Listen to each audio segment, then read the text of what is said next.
Legend Saravana நடிக்கும் leader திரைப்படம் உங்கள் திரையரங்குகளில் ஏப்ரல் 3 முதல்.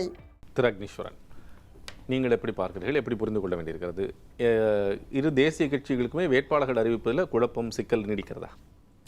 ஆமாம் சார், தமிழ்நாடு அரசியல், தமிழ்நாடு சட்டமன்ற தேர்தல் நண்பர் சொன்னது மாதிரி எல்லா கட்சியும் தமிழ்நாட்டில் தலைமை அலுவலகம் இருக்குது. டெல்லி இங்கேருந்து 3000 கிலோமீட்டர் இருக்குது இல்லையா, அதனால் அங்கே போயிட்டு ஒவ்வொரு இடையும் போயிட்டு முடிவு எடுத்துகிட்டு வரணும். இங்கே நீங்கள் சொல்லியிருக்கிறது என்ன சொல்லியிருக்கீங்கன்னா, காங்கிரஸ் கட்சி 2026 சட்டமன்ற தேர்தல் வேட்பாளர்களை தேர்ந்தெடுக்கிறதுல சொல்லுங்க, தேர்வில் குழப்பமா அப்படின்னு போட்டிருக்கீங்க. நான் இதை என்ன நினச்சிட்டேன், 2026 தேர்தலில் குழப்பமான்னு நினச்சிட்டேன். இல்லை, ஆக்சுவலாக 2 பெர்ஸ்பெக்டிவ் இருக்குது அதில். ஒன்று தேர்விலே குழப்பம் இருக்கா? இப்போ இதுலேருந்து முதல்ல அப்துல் பேசும்போது என்ன சொன்னார்னா, இல்லை எங்களுக்கு தேர்வுலாம் குழப்பம் இல்லை, நாங்கள் தெளிவுபடுத்திட்டோம். ஆனால் வெங்கடேஷ் பேசும்போது என்ன சொன்னார்னா, இல்லை தேர்விலே குழப்பம் இருக்குது, போன முறை அவங்க யாரெல்லாம் இருக்காங்களோ அவங்களாம் வரமாட்டாங்க அப்படிங்கிறார். 2 பெர்ஸ்பெக்டிவ் சொல்கிறார். இல்லை, இது முதல்ல ஒன்று சொன்னதுக்கு நண்பர் அப்துல் ரஹ்மான் தெளிவாக பதில் சொல்லிட்டார். ஆமாங்க, நாங்கள் 4000 வேட்புமனு வாங்கியிருக்கிறோம், அதனால் இது அங்கே போகும். ஒரு மாவட்டத்துக்கு 4 பேர், ஒரு சட்டமன்ற தொகுதிக்கு. அதில் நல்லவர்களில் நல்லவர்களை தேர்ந்தெடுப்பதற்கு எங்களுக்கு கால அவகாசம் வேணும் அப்படின்னு சொல்லியிருக்கிறாங்க. சரி, ரைட்டு. ஆனால் அந்த கால அவகாசத்துக்குள்ள அவங்க அறிவிச்சிருவாங்க அப்படின்றத நம்ம எதிர்பார்க்குறோம். இல்லை, வேறு வழியில் அறிவிச்சு தான் ஆகணும். என்ன, நீங்கள் வேட்புமனு தாக்கல் பண்ணணுமல்ல? தாக்கல் பண்ணணும். நம்ம ஏற்கனவே குழு போட்டு உடனேவா இது பண்ணிட்டோம். 60 நாள் 70 நாள் எடுத்துக்கிட்டோம்ல. இல்லை, இதுக்கு அந்த அவகாசம் இல்லை சார், டைம் பண்ண முடியாது இல்லைங்க. அவகாசம் இல்லை.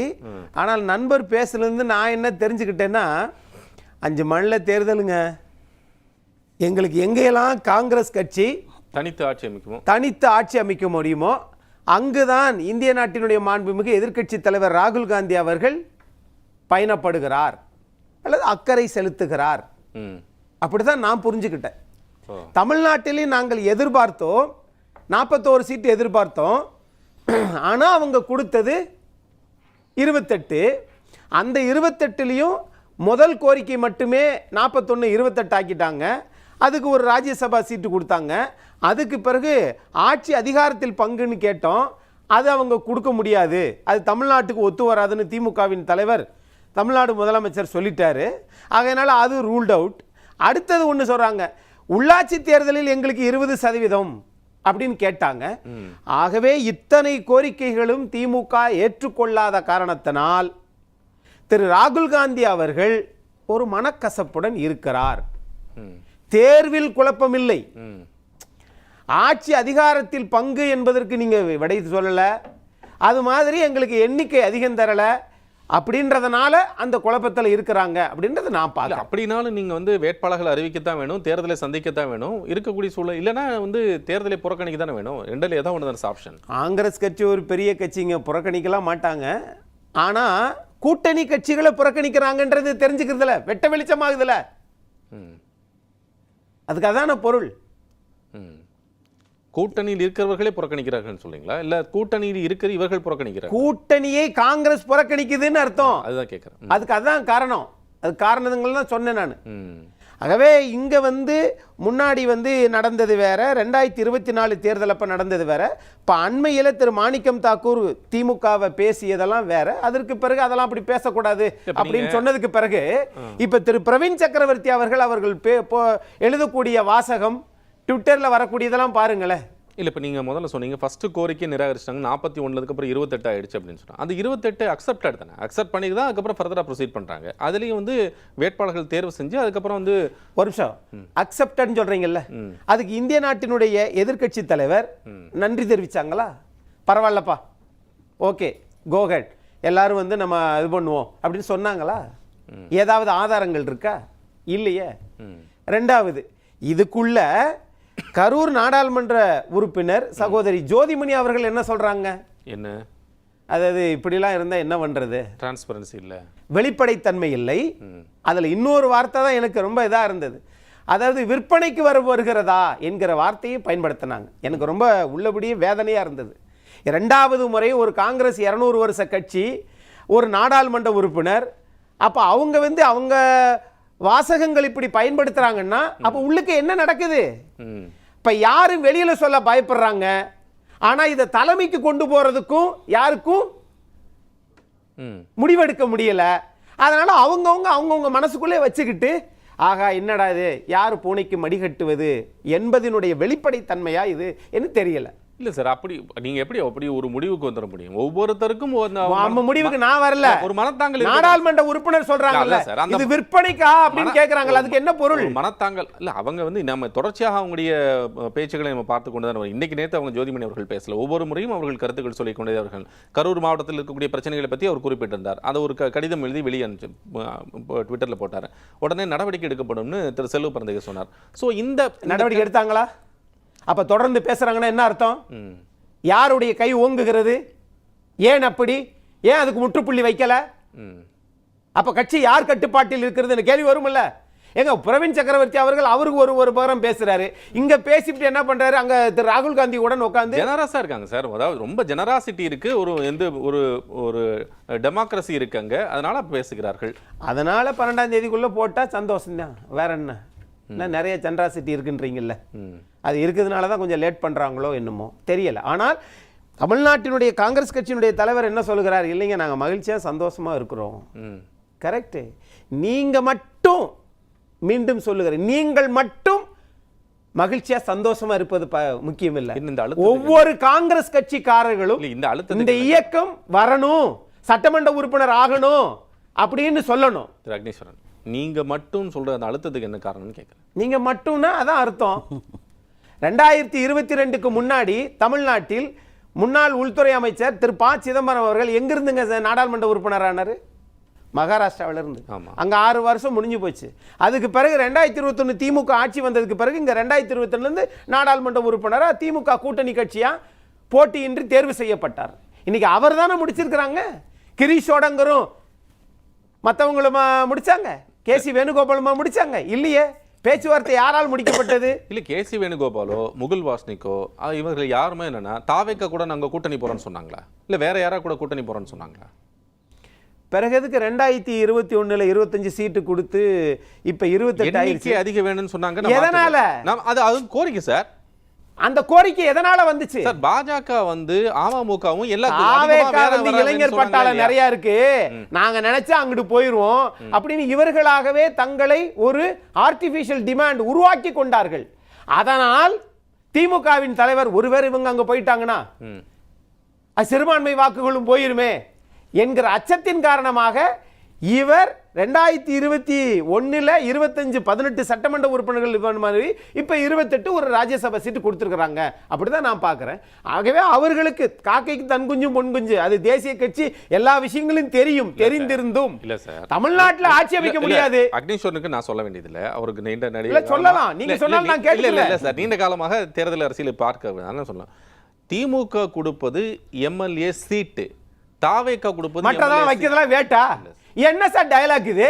அதாவது காங்கிரஸ் திமுக மட்டும் கொள்கை கூட்டணி, அப்ப தமிழ்நாட்டுல இருக்கிற 75 கட்சியும் வீணா போன கூட்டணியா? அனுமதிக்கு முடிச்சு நான் என்ன கேக்குறேன், எல்லா கட்சியும் ஒரு கொள்கைக்காக தான் இருக்கிறது. நான் கொள்கையை சொல்லல, நான் என்ன கேக்குறேன்னா எம்எல்ஏ சீட்டுங்கிறது உறுதிப்படுத்தப்பட்ட சீட்டு, அது உறுதியாகிறது. 2011ல ஏன் சார் அப்படி வரல? தாவேக்கா கூட கூட்டணி போகும்போது அது எம்எல்ஏ சீட்டா கன்வெர்ட் ஆகுமா ஆகாதா அந்த கேள்வி வருமா வரலையா? பிறகு எதுக்கு திருச்சி வேலுசாமி அவர்கள் அப்படி பேசினார்? நாடாளுமன்ற உறுப்பினர் என்ன பேசினார்? சில்ற ஐடிவிங்க வச்சுக்கிட்டு ஏங்க இப்படி எல்லாம் எங்களை குறைச்சல் கொடுக்குறீங்க, அது ஒரு இதா அப்படி சொன்னாரா இல்லையா? பிரவீன் சக்கரவர்த்தி 2 நாளைக்கு முன்னாடி என்ன போட்டிருக்காரு ட்வீட்ல? 4 பேரை தவிர வேற எந்த காங்கிரஸ்காரர்கள் பேசினார்கள்? இதற்கு நல்ல கேள்வியை கொண்டு ஒரு இடத்துல நிப்பாட்டிட்டீங்க. இந்த மாதிரி காங்கிரஸ் கட்சிக்காரங்களாம் பேசுறாங்களே, அண்ணன் செல்வ பிறந்தகை இப்படி பேசியிருக்கிறாரான்னு தான் கேள்வி. பேசல இல்ல, அவர் திமுக கூட்டணி இருந்து வேற, அதனாலதான் இந்த முடிவு இன்னும் எட்டப்படவில்லை சார். வெட்டு 1 துண்டு 2 பேச்சில் இருக்க கூடாது, செயலில் இருக்க வேண்டும். நீங்க மாணிக்கம் தாக்கூரோ அவங்க எல்லாம் கார்த்திக் ப. சிதம்பரமோ அது மாதிரி திருமதி ஜோதிமணி அவர்களோ கருத்துக்களை சொல்றாங்கன்னா அவர்கள் உண்மையான காங்கிரஸ் கட்சியில் இருந்து வெற்றி பெற்று நாடாளுமன்றத்தில் போய் ராகுல் காந்தி அவர்களுடன் அவங்களுக்கு தெரியுமில்ல, அந்த மனப்போக்கு என்னன்னு தெரியுமில்ல. கூட்டணியில் எல்லாம் போயிட்டாங்களா? எது கூட்டணியில எல்லாம் போயிட்டாங்க? உங்க விருப்பம் அதானா? நான் அப்படி சொல்லவே இல்லையே. இல்ல உண்மையான காங்கிரஸ் கட்சின்னு சொல்லிட்டு சார் பரஸ்பரம் தானே சார் ஒரு கூட்டணிங்கிறது. பரஸ்பரம்னா ஏன் அறிவிக்க வேண்டியதானே? 70 நாள் கழிச்சு அவங்க அறிவிச்சிட்டாங்கல்ல. உங்களை குறைக்கலையே, சீட்டை குறைக்கலையே. நீங்க என்ன தாவேகாவுக்கு போக போறீங்க அப்படின்னு மாண்புமிகு இது முதலமைச்சர் குறைச்சாரா? இல்லையே, உங்களுக்கு அதிகப்படுத்தி தான் கொடுத்திருக்கிறார். ஆனால் கொடுத்திருந்தும் அதுக்கு மட்டும் நண்பர் அப்துல் ரஹ்மான் பதில் சொல்வார் என்று நான் எதிர்பார்க்கிறேன். அவங்களுக்குள்ளேயே காங்கிரஸ் கட்சிக்குள்ளேயே எங்களுக்கு இந்த தொகுதி வேண்டாம் என்று சொல்லக்கூடிய இப்பொழுது இருக்கக்கூடிய சட்டமன்ற உறுப்பினர்களும் அப்படி மனசுல நினைக்கிறாங்கன்னு பேசப்படுகிறது. அது உண்மையா பொய்யா தெரியல. காங்கிரஸ் கட்சியினுடைய தலைவர்களுக்கு தான் அது தெரியும். திரு அக்னி, உங்களுடைய நிறைவு கருத்தை நீங்க சொல்லுங்க. கேள்வி கேளுங்க சார். இந்த சண்டையில மறந்துட்டேன். வண்டியை கடைசி நிப்பாட்டும் போது வெங்கடேஷ் நண்பர் அப்படியே ரைஸ் பண்ணி நிப்பாட்டுவாங்கல்ல, ஆக்சிலேட்டர் அப்பதான் ஃப்ரீயா வருண்டு, அந்த மாதிரி 2 போட்டுட்டு போறாரு. கேள்விகளை மறந்துட்டேன். இந்த வேட்பாளர்கள் வந்து நிறைவு செய்வதில் தேர்வு செஞ்சு இன்னும் வெகு சமீபத்தில் இருக்கக்கூடிய வேட்புமனு தாக்கல் இல்லை. இதுல வந்து நம்ம ரொம்ப இன்னும் தாமதப்படுத்தி கொண்டே இருக்கிறதுக்கான இந்த காரணங்களை நம்ம பார்த்துட்டே வந்தோம். இந்த எந்த கட்சியெல்லாம் சின்ன கட்சியோ மாநில கட்சிகளோ அவங்களுக்கெல்லாம் வந்து இந்த மாநிலத்தில் மட்டும்தான் அவங்களுக்கு வந்து கட்சி இருக்குது. இப்போ இவங்களுக்கு 28 மாநிலத்தை ஆட்சி பண்ணுறாங்க. எல்லா காஷ்மீர் டு கன்னியாகுமரி வரைக்கும் தேசிய கட்சிகளுக்கு அங்கங்கே அந்த இது இருப்பதனால கொஞ்சம் காலதாமதம் ஆகத்தான் செய்யும். ஆனால் கடைசி தேதிக்கு பிறகு வந்துடாதீங்க, அது சிக்கலில் போய் முடியும். ரெண்டாவது வந்து இங்கே நண்பர் சொன்னதில் பாண்டிச்சேரியில் ஒரு குழப்பம் இருக்குன்னாங்க. அதெல்லாம் குழப்பமே இல்லை. இன்னைக்கு ஒரே ஒரு வேலை வாய்ப்பு நல்லா இருக்கிறது அரசியல் கட்சிகள் மட்டும்தான். எம்ப்ளாய்மெண்ட்டில் பதிஞ்சா வேலை கிடைக்காது. தனியாருக்கு போனீங்கன்னா உத்தரவாதம் இல்லை, பென்ஷன் இல்லை. ஒரே ஒரு பென்ஷன் இருக்கிற ஒரே தொழில் அரசியல்வாதி ஆகணும் அல்லது நீதிபதி ஆகணும். இது 2 தான். ஆகவே இதற்கு எப்போதும் மதிப்பு உண்டு. ஆனாலும் இன்னைக்கு நைட்டுக்குள்ள நாங்கள் அறிவிச்சிருவோன்னு நண்பர் காங்கிரஸ் கட்சியினுடைய நண்பர் அப்துல் ரஹ்மான் சொல்றாரு. என்னை பொறுத்தளவில் நம்ம டிவி சோமு சாருக்கு ரொம்ப வருத்தம். ஏப்பா இங்கிலாந்துலேயே 2 தொகுதியில் நிற்கக்கூடாதுன்னு சொல்லிட்டாங்க. பெரிய இங்கிலாந்து இருந்து சுதந்திரம் வாங்கி நம்ம 80 வருஷம் ஆச்சு. 2026 போய் நான் 2 தொகுதியில் நிற்கிறேன்றீங்களே, இது நல்லதுக்கா என்ன எனக்கு தெரியல. ஆனால் ஒன்று, தமிழ்நாட்டில் ஒரே ஒரு கட்சி மட்டும், இதை எல்லா விவாதங்களையும் சொல்கிறேன், ஒரே ஒரு கட்சி மட்டும், எப்பா நீ 2 முறைக்கு மேலே எம்எல்ஏவோ எம்பியாவோ இருக்கக்கூடாதுப்பா. ஒரு தடவை சட்டமன்ற உறுப்பினர், ஒரு முறை நாடாளுமன்ற உறுப்பினர், அவ்வளோதான். நான் இல்லைங்க நான் 50 வருஷமாங்க, எங்க நான் 9 முறை வெற்றி பெற்றுட்டீங்க. என்னாச்சு? காந்தி மாதிரி என்ன நீங்கள் வந்து நாட்டுக்காக தியாகம் பண்ணிட்டீங்களா? இல்லை நோட்டில் வந்து உங்கள் பேரை போட்டுருவோமா? ஒன்றும் கிடையாது. ஆகவே இந்த 2 தொகுதின்றது வந்து பெரும் தலைவர்கள் அன்னைக்கு வந்து இருந்த வாய்ப்பை பயன்படுத்தினாங்க. இன்னைக்கு இருக்கிற காலகட்டத்தில் தேர்தல் செலவே மக்களுக்கு வந்து கழுத்தை பிடிக்குது. அது இந்த போலீஸ் பண்ணுற அட்டூழியம் இருக்கு பாருங்க. ஒரு விறகு ஏற்றிட்டு போகிற வண்டியை நிப்பாட்டிக்கிட்டு பில்லு கூட அதுவே விறகு ஏற்றிட்டு போகுது. ஏன்னா கேஸ் பிரச்சனைனால அந்த இது போய்கிட்டு இருக்கு. ஆகையினால இதெல்லாம் எந்த பிரச்சனையும் இல்லை. கூடிய விரைவில் தேசிய கட்சிகள் இன்னைக்குன்னு சொல்லியிருக்கிறாங்க, திங்கக்கிழமைக்குள்ள அறிவிங்க. இதில் என்ன சிக்கல்னா, இந்த 7 நாளில் 4 நாள் அரசாங்க லீவு வந்துருச்சு தலைவரே. ஒரு நாள் முடிஞ்சிருச்சு. அது ஒரு நாள் முடிஞ்சிருச்சு. இன்னைக்கு மகாவீர் ஜெயந்தி. ஆகையினால ஒரு நாள் வேட்புமனு தாக்கலுக்கான ஒரு நாள் முடிஞ்சு போச்சு. அதனால இதெல்லாம் திட்டமிட்ட ஒரு அரசியல் கணக்கு என்பதை நாட்டு மக்களுக்கு தெரியும். அரசியல் கட்சி தலைவர்களுக்கும் தெரியாதா என்ன? அதனால பொறுத்து இருந்து பார்ப்போம். இன்னைக்கு நைட்டுக்குள்ள அறிவிச்சா சந்தோஷம். பார்ப்போம். லெஜெண்ட் சரவணா நடிக்கும் லீடர் திரைப்படம் உங்கள் திரையரங்குகளில் ஏப்ரல் 3 முதல்.